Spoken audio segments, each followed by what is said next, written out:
Okay, so I'm Tara McCommons, and I have Tara Kim Coaching, where we say you are what you are, but you can choose your becoming.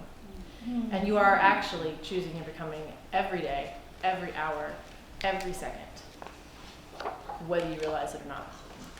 So we're going to talk a little bit today about how you create your reality and how you are the director of your life, and you're the main character, you're the main star. So we're going to talk a little bit about the science behind it, which I find really fascinating, and then we're going to go into some practical things that you can do to shift what you're experiencing to something that you'd rather be experiencing. So if you think about, there's a cycle that happens, right? And you can interrupt this cycle at a couple different points. But one of the simple ways is to say, okay, we have a belief, and that belief creates a thought, and that thought creates a feeling, which creates an emotion, which creates your experience. And if you hold on to a feeling long enough, it becomes a mood. And if you hold on to a mood long enough, it becomes an attitude. And if you hold on to an attitude long enough, it becomes your personality. And so there's a quite famous teacher of this, Dr. Joe Dispenza, who you'll hear me quote intermittently through this, and I encourage anybody to go and read and look at more of his stuff if you want to understand the mind-body connection. And he is famous for saying, if you want to change your personal reality, you have to change your personality. You literally have to be willing to die to an old identity and to step into a new one. And that process is sometimes easy and sometimes really difficult. There are things that have been with us, identities, those deep, deep core beliefs that have been with you for a very long time because they served you at one point in your life. They served you in your early years and in your... Go ahead. Siri, I'm not talking to you. Okay. So they serve these ways that you developed and you learned to cope, to stay safe, to survive, to thrive in your environments, developed your ego structure, developed patterns of behavior. And those may no longer serve you. So we could look at healing as changing a pattern. And how do we do that? How do we change a pattern? So there are two ways you can go about changing a pattern. And actually it becomes a dance. Any healing, even physical healing, becomes a dance between can you release the toxins and can you step into new and introduce healthy things. And it's the exact same thing with emotional healing or mental healing or healing your nervous system, which are all interlinked. So depending on where you're at in your journey, depending on how much work you've done, how much trauma and how impacting your younger years were, you might need to stay in that release and acknowledgement phase for a while. So you're going to release, you're going to understand your emotions.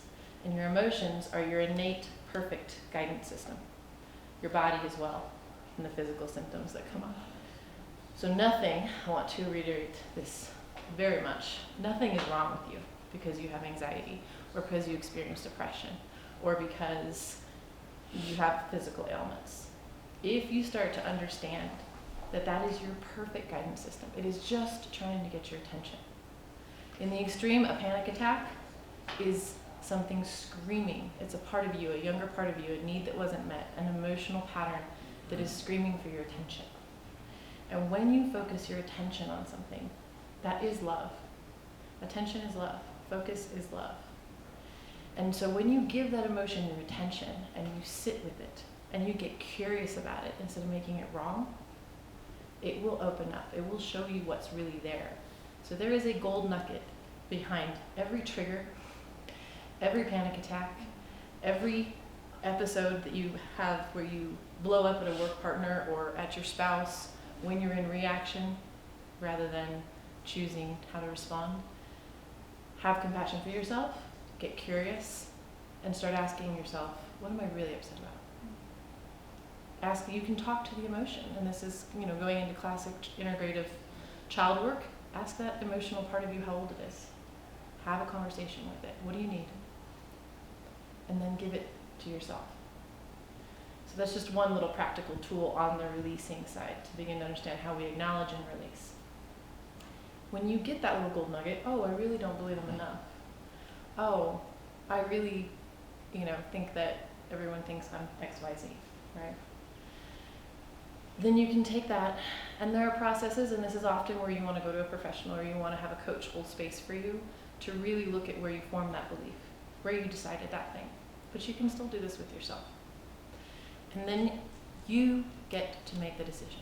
Once you realize that as the creator of your life, once upon a time, you made a decision that X equals Z. This action from this person means I am not loved. This person not making this effort means they don't love me enough to change. And you realize that I decided that somewhere along the way. And if you can either take that moment of understanding or allow your consciousness, which knows everything, to take you back to the point of decision, and in that moment of empowerment, knowing you choose something else. Let that go. And decide and allow a new truth to come true for you. And it'll be perfect. It'll be your words. It'll be the truth that you are going to embody. And then take that and meditate on that and make that your new reality. Make that your new personality. Make that your new identity. So, there can be different ways to identify. Let's say you don't get triggered. You're not somebody that gets really emotional and upset. You can look at your life again like you're the star and go, what are the themes? What is my identity around money? Mine was, I always have enough. Not so bad, right? Becomes incredibly limiting when you're trying to create wealth. Because it'll come in, I can create it, but it'll find a way to go out just as fast. I did some trauma work around an upset that I had. Deep core belief came through that I didn't even know that I had, which was, I don't have access to the resources I need. And a situation had sent me into a complete panic. When I released that belief, this new identity came through, which is, I turn little into much. And I was like, whoa. I'm gonna have to meditate on that. That is so foreign to me. I understand it intellectually, but as an identity, I've never owned that identity. What does it look like? What does somebody who turns little into much act like, feel like? How do they speak? What do they do? How do they make their decisions around money? What is, probably they're very intentional, right? So you take that into the creative process. Okay, so that's the one, and we have releasing and letting go and acknowledging.